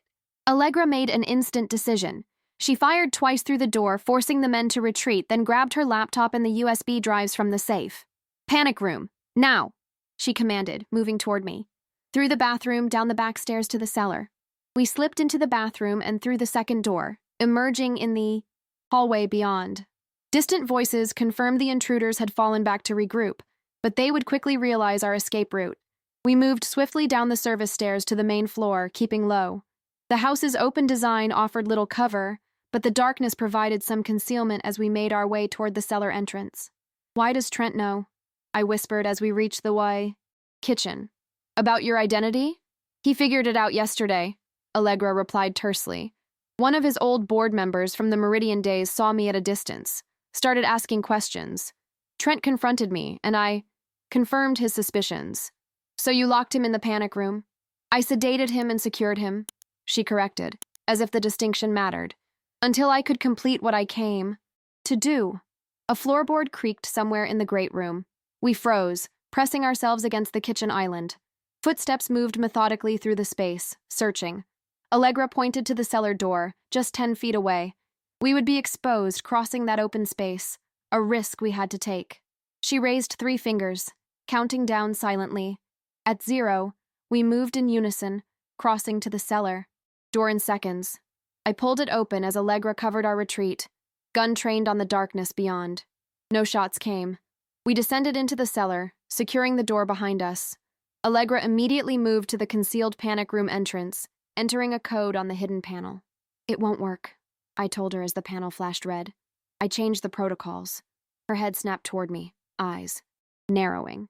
"Of course you did." I stepped forward and entered the override code I had programmed earlier. The panel flashed green, and the hidden door swung inward, revealing the panic room beyond. Inside, Trent sat on the edge of the bed, more alert than he had appeared on the monitor. The sedative was wearing off, his eyes clearing as he registered our arrival. "Savannah?" he said, confusion evident in his voice. Then his gaze hardened as it shifted to Allegra. "What is she doing here?" "Armed men in the house," I explained quickly, moving to his side. "Are you hurt?" "Just drugged," he replied, glaring at Allegra. "Courtesy of my wife." Allegra ignored him, securing the panic room door and activating additional security measures on the control panel. "This room is impenetrable," she said. "Steel-reinforced concrete, independent air supply, satellite communications." "Which you disabled," Trent cut in. "Which I've now reactivated," she countered, typing commands into the system. "I'm calling for extraction." "Not until you explain what's happening," I insisted. "Who are these men? What documents did you take from Meridian?" Allegra paused, something calculating in her expression as she looked between Trent and me. Then she made a decision. "Evidence," she said flatly. "Of securities fraud, yes, but also illegal human trials of unproven compounds, falsified FDA submissions, bribes to foreign officials for market access, the full scope of Meridian's criminal activity, none of which I participated in, despite what the official story claimed." "You were the company's CFO," Trent said. "You signed off on everything." "I signed what I was shown," she corrected sharply. "Not the parallel books they kept. When I discovered discrepancies and threatened to report them, they framed me as the architect of the fraud. And you—" her voice hardened as she turned to Trent. "You helped them do it." "I didn't know the extent," Trent began. "You knew enough," she cut him off. "You knew I was being scapegoated. You had evidence that could have cleared me, emails confirming I had raised concerns months before the collapse. But exposing that would have implicated Whitaker Tech in rushing an unsafe investment. So you buried it and let me take the fall." The accusation hung in the air, and Trent's lack of denial spoke volumes. I thought of the emails I had seen, on Allegra's laptop, proof of Trent's moral compromise. "So this whole thing, marrying Trent, the takeover plan, it was all for revenge?" I asked. "Justice," she corrected. "Financial justice for what was taken from me, and exposure for what really happened at Meridian." She nodded toward her laptop. "The complete evidence is here, along with proof of Trent's complicity in the cover-up." Trent's face had gone pale. "Is that what those men want? The Meridian evidence?" Allegra nodded. "The statute of limitations on the financial crimes has expired, but not for the human trials violations. Several former Meridian executives now hold positions at Nexus Pharmaceuticals. If this evidence surfaces, they go to prison," Trent finished. "And they traced you through me." A heavy thud against the Panic room door interrupted the conversation. The intruders had found us. The reinforced entrance held firm, but the sound was a stark reminder of the immediate danger. The extraction team will be here in 20 minutes, Allegra said, checking the security tablet. We just need to hold out until then. Extraction team? I questioned. Private security. Former military. She glanced at me. I didn't build this identity without protection, Savannah. I've always had contingency plans. Another impact against the door, harder this time. Advanced tools, attempting to breach what was designed to be impenetrable. They can't get through, Trent said, though uncertainty had crept into his voice. They shouldn't be able to, Allegra agreed. But they came prepared for this. They knew about the panic room. The implications settled heavily. Someone had provided the intruders with detailed information about the lake house's security features. Someone who knew about Trent's panic room and Allegra's true identity. Who else knows? I asked. About who you really are. Allegra's expression hardened. No one who would... She stopped suddenly, realization dawning. Blackwood, my attorney, he's the only one who knew everything, including this location. Your attorney sold you out? Trent asked incredulously. He also represented 2 Meridian board members, she said bitterly. I thought the privilege would protect me, but if they offered him enough... The assault on the door paused, replaced by a new sound, drilling.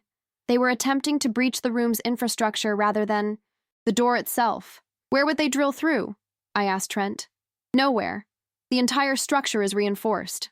But he didn't sound confident. Allegra was checking the room's diagnostic systems. They're targeting the ventilation shaft. It's the smallest reinforced element. 16 inches of concrete instead of 24. How long will that hold? I asked. With industrial equipment? Maybe 15 minutes. She looked up from the tablet. The extraction team won't make it in time. The drilling continued, a high-pitched whine that set my teeth on edge. We were trapped, with armed professionals methodically working to reach us, and help too far away to matter. The evidence, I said suddenly. It's what they want. If we could convince them we're destroying it, they'll kill us. Anyway, Allegra replied, they can't leave witnesses. Not if they believe copies already exist, I countered. Secured and ready to be released if anything happens to us. Trent was watching me closely, his mind clearing further from the sedative's effects. You have a plan. It wasn't a question. He knew me well enough to recognize when the strategic gears were turning. I do, I confirmed, but it requires something from both of you. Trust, Allegra said flatly. You want us to trust you. No, I replied, meeting her gaze directly. I want you to trust each other, just long enough to survive this. The drilling paused briefly. They were adjusting equipment, preparing for the final push through our defenses. We had minutes at most. What's your play? Trent asked. I withdrew the satellite phone Julian had given me. We make a call that they can trace. We tell them exactly what they need to hear. The drilling resumed, more focused now. Small particles of concrete dust began to filter down from the ceiling near the ventilation shaft. Evidence of their progress. We had perhaps 10 minutes before breach. Julian, I said when the call connected, speaking clearly and deliberately. It's Savannah. We're in the panic room at Trent's lake house. Armed intruders are attempting to breach the structure. They're after evidence from the Meridian scandal. Savannah, are you... Listen carefully. I cut him off, knowing our attackers would be monitoring communications. The complete Meridian files have been uploaded to secure servers. If anything happens to us, they release automatically to the FBI, SEC, and major news outlets. Allegra watched me intently, understanding my strategy immediately. This was a bluff. The files hadn't been distributed, but it was exactly what our attackers needed to believe. The upload is complete, I continued. Deadman switch protocol is active. 24-hour authentication required from both myself and Trent, or everything. Goes public. I ended the call and nodded to Allegra. She stepped forward, activating the panic room's external communication system, a speaker that would allow us to address the intruders directly. To the extraction team outside, she said, her voice steady and authoritative. This is Elise Carrington. I know what you're after, and I know who sent you. The Meridian files have been secured off-site, with a deadman switch protocol. If we don't authenticate within 24 hours, everything goes public, including the Phase 2 trial data and the Jakarta transaction records. She paused, letting the specific details register. These weren't random reference points. They were precise elements that only someone intimately familiar with Meridian's darkest secrets would know.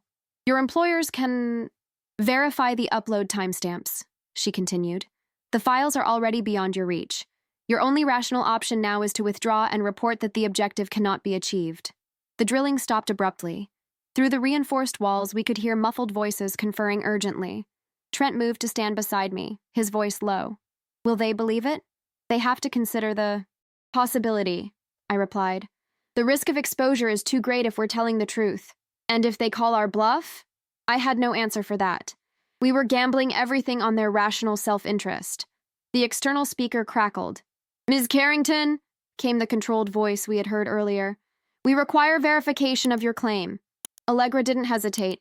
Check IP address. 209.58, 142.63. You'll find an encrypted data packet was uploaded at 2:17 a.m. The file signature will match known Meridian protocols. That's your verification. It was another bluff, a reference to an actual secure server used by corporate whistleblowers, but no files had been uploaded. However, it would take the attackers time to verify, and time was what we needed. The silence stretched for nearly a minute before the voice returned. Stand by for confirmation. Allegra muted the speaker and turned to us. They're checking. If their technical team is remotely competent, they'll find enough digital breadcrumbs to make them uncertain. And if they don't? Trent pressed. Then we have approximately 7 minutes until they breach the ventilation shaft, she replied matter-of-factly. And we'll need a more direct approach. She moved to a concealed panel in the wall and entered another code. The panel slid aside to reveal what I recognized as a small arms cache, another addition since my last visit to the lake house. You militarized my panic room? Trent asked incredulously. I enhanced your security protocols, Allegra corrected, removing a compact tactical shotgun. Given current circumstances, perhaps you should be thanking me. Their dysfunctional dynamic might have been amusing in any other context. The CEO and his fraudulent wife, bickering over home security upgrades while armed intruders attempted to kill us. The speaker crackled again. Ms. Carrington, initial verification suggests data transfer occurred as specified. We are awaiting final confirmation from our principals. Translation: they were calling their bosses, the former Meridian executives, to decide whether to risk proceeding. Your principals should consider the publicity, I called out, stepping closer to the speaker. 3 armed men attempting to murder a prominent tech CEO and 2 women at his private residence. The investigation would be relentless, regardless of what happens to us. It was the final piece of our psychological strategy, reminding them that even success would initiate a high-profile criminal investigation. The Meridian evidence might remain hidden, but they would become the focus of a manhunt. The silence that followed felt endless. Then came sounds of movement outside the panic room, not approaching, but retreating. Equipment being gathered, hushed voices coordinating. Withdrawal. They're leaving, Trent said in disbelief. For now, Allegra cautioned, until they can confirm whether the files have actually been distributed. Which buys us time for the extraction team to arrive, I noted, checking the security tablet. ETA 12 minutes. As we waited, the tension in the room shifted. The immediate external threat had receded, leaving us to confront the complicated reality between us. Trent sat heavily on the edge of the bed, the sedative's lingering effects combined with emotional exhaustion taking their toll. Why, Elise? He asked finally, using her real name for the first time. Why not just expose me? Release the evidence that I helped cover up Meridian's fraud? Why the elaborate scheme to take my company? Allegra, Elise, studied him for a long moment before answering. Because exposure alone wasn't enough. You would have weathered it, spun it, emerged with reputation damaged, but power intact. Her voice hardened. I lost everything. My career, my reputation, my identity. Public humiliation wasn't sufficient punishment. You needed to feel what I felt. Watching everything you built slip through your fingers while you stood powerless to stop it. The raw honesty of her answer hung in the air between them. There was no triumph in her voice, just the cold articulation of a vendetta years in the making. And now? I asked quietly. What happens when we leave this room? Before either could answer, the security tablet chimed. An incoming transmission from Allegra's extraction team, requesting status update. Hostiles have withdrawn, she reported. Proceed with caution. 3 targets likely still on property, presumed armed. Confirmation came immediately, followed by estimated arrival in 8 minutes. The immediate crisis was nearly over, but the larger questions remained unresolved. I moved to sit across from Trent. Decision made. When we leave here, you both need to understand the situation clearly. I have evidence of everything. Elise's takeover plan, the proxy agreement, the planned asset transfers, and yes, Trent's role in the Meridian cover-up. They both watched me intently, calculating what would come next. The board meeting is in 2 days, I continued. By then, decisions will need to be made about how we proceed. We? Trent questioned. The 3 of us, right here, are going to determine the future of Whitaker Tech, I said firmly. And we're going to do it in a way that serves justice without destroying what thousands of people have helped build. You're proposing a negotiated settlement, Allegra surmised, professional respect evident in her tone. I'm proposing the truth, I corrected. Selective, strategic truth that gives each of you a path forward while preventing mutual destruction. I outlined my proposition. Trent would retain control of Whitaker Tech, but with significant governance reforms, including an ethics oversight committee with real power. Allegra would withdraw from the company completely, but receive a substantial settlement, not as extortion, but as compensation for the provable harm done to her during the Meridian scandal. The proxy agreement would be dissolved, the planned asset transfers abandoned. Most importantly, the full Meridian evidence would be preserved, but not publicly released, instead placed in trust with independent counsel, ensuring the former executives could never threaten Allegra again, while preventing collateral damage to innocent Meridian employees and shareholders. This isn't perfect justice for anyone, I acknowledged, but it preserves what's worth saving and acknowledges the legitimate grievances on both sides. Trent looked stunned. You're asking me to admit wrongdoing, to pay the woman who infiltrated my life, drugged me, and planned to steal my company. I'm asking you to acknowledge a moral failure 5 years ago that harmed an innocent person, I corrected. And yes, to make financial amends for that harm. And me? Allegra asked, her expression unreadable. I'm supposed to walk away from everything I've worked toward for 5 years? Surrender my chance at true retribution? You're being offered legitimate restitution without the risk of criminal charges for your own actions, I pointed out. Identity fraud, corporate espionage, unlawful imprisonment. The list is substantial. The security tablet chimed again. The extraction team had arrived and was securing the property. We would need to leave the panic room within minutes. I need your answers, I said. Both of you, before we walk out that door. Trent looked away, conflict evident in his expression. Allegra remained perfectly still, calculating her options with the precision that had made her such a formidable opponent. Why are you doing this, Savannah? Trent asked finally.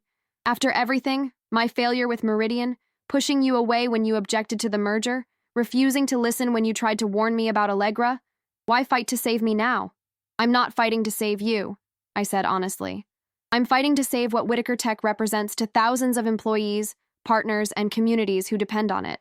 The company is bigger than any of us, bigger than your mistakes or Elise's revenge.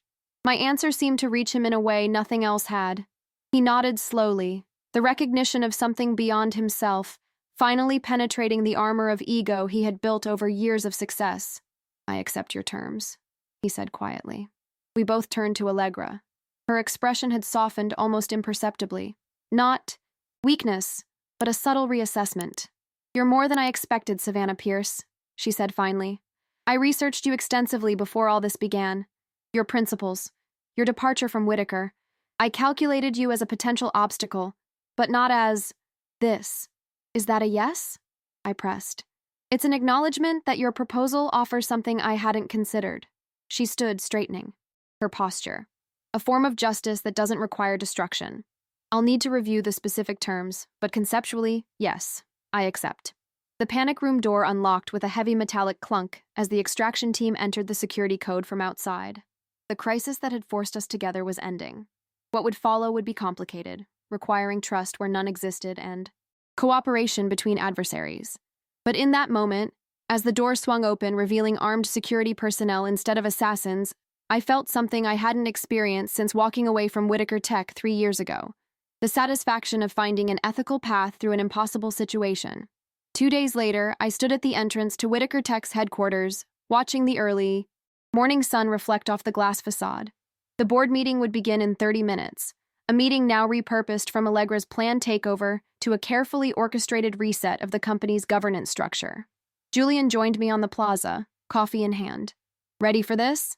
As ready as anyone can be, I replied, accepting the cup he offered. Did the legal team finish the documents? He nodded. Signed by both parties at midnight. Trent retains control but accepts the new oversight committee. Allegra, or Elise, receives her settlement and immunity from prosecution. The Meridian evidence goes into trust with Helen's firm. And the board? They've been briefed individually. No one has the complete story, just enough to understand the necessity of the governance reforms without destabilizing the company. It had been a delicate dance of selective disclosure, revealing enough truth to ensure cooperation without triggering the very market panic we sought to prevent.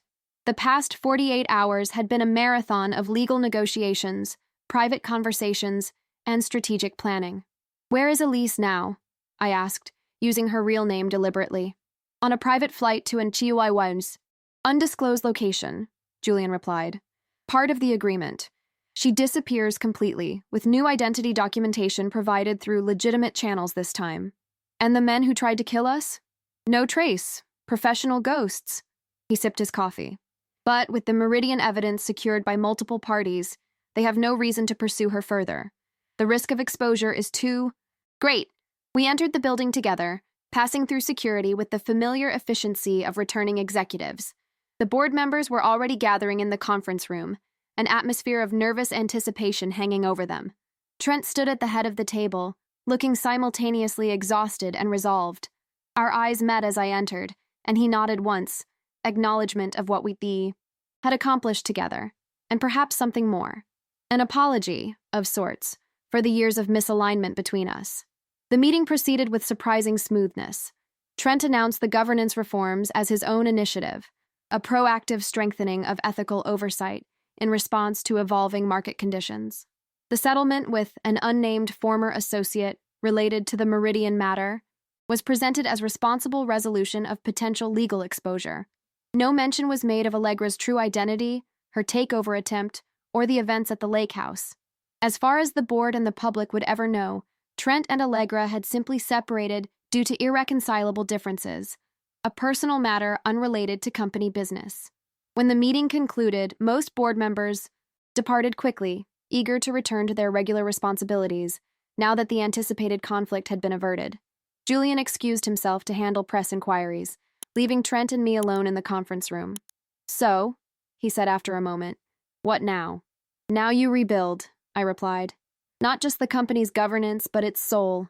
The oversight committee will help, but the real change has to come from you. He nodded, accepting the challenge without defensiveness. And you? Will you stay this time? We still need that chief strategy officer. I smiled, genuinely appreciative of the offer, but certain of my answer. No, my path lies elsewhere, but I'll help with the transition, finding the right person, someone who shares the vision but will stand firm when needed. Like you did, he acknowledged. I should have listened then, about the merger, and about Allegra. Elise, you saw what I couldn't or wouldn't see. We all have blind spots, Trent. The key is surrounding yourself with people who will tell you the truth, even when it's painful. He walked to the window, gazing out at the city below. I've been thinking about what you said in the panic room, about the company, being bigger than any of us. I built Whitaker Tech believing I was creating my legacy, but somewhere along the way, I started seeing it as an extension of myself. Every challenge became personal, every criticism an attack. And now?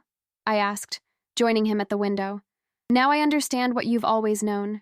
We're stewards, not owners, even when our names are on the building. It was perhaps the most profound realization I'd ever heard from him. An evolution of perspective that promised genuine change, not just cosmetic reform. As I prepared to leave, he asked one final question. Do you think she ever cared? At all? Or was it always just about the plan? I considered carefully before answering.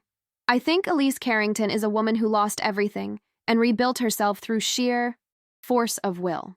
That kind of determination doesn't leave much room for connection. I paused. But Allegra Monroe, the person she created, may have found moments of genuine feeling, despite her intentions. It wasn't the comfort he might have wanted, but it was the truth. or as close to it as anyone could discern. The complexity of human motivation rarely fits into neat categories of authentic or fraudulent, especially when identity itself becomes fluid. I left Whitaker Tech headquarters for the second time in my career, but with a profoundly different feeling than my first departure. 3 years ago, I had walked away in defeat, unable to prevent what I saw as ethical compromise. Today, I walked away in measured victory, not the clear-cut triumph of exposing wrongdoing, but the nuanced, success of finding reconciliation where destruction had seemed inevitable. On the plaza outside, I paused to look back at the gleaming tower against the blue San Francisco sky. My phone buzzed with a text from an unknown number. Truth without destruction. An elegant solution. Perhaps we'll meet again in different circumstances. EC. I smiled slightly but didn't respond. Some chapters are better. Left closed. As I made my way toward the bay, I reflected on the strange journey that had begun with Julian's desperate call just days ago. I had returned to a world I thought I'd left forever, confronted moral complexities I hadn't anticipated, and found a resolution that served justice without vengeance. Standing at the entrance of the Whitaker Foundation mansion, heels sinking slightly into the manicured gravel driveway, I could never have predicted where that moment would lead. But perhaps that's the nature of true integrity, not knowing where the path leads, but following it nonetheless because it's right. In the corporate world of power and ambition, where compromise so often masquerades as necessity, sometimes the most revolutionary act is simply standing firm in your truth, not with righteous fury or vindictive exposure, but with the quiet certainty that even the most complex situations can find resolution if we seek justice rather than victory. I had learned that truth doesn't always need to destroy in order to transform. Sometimes it simply needs to be acknowledged, and in that acknowledgement, something new and better can begin.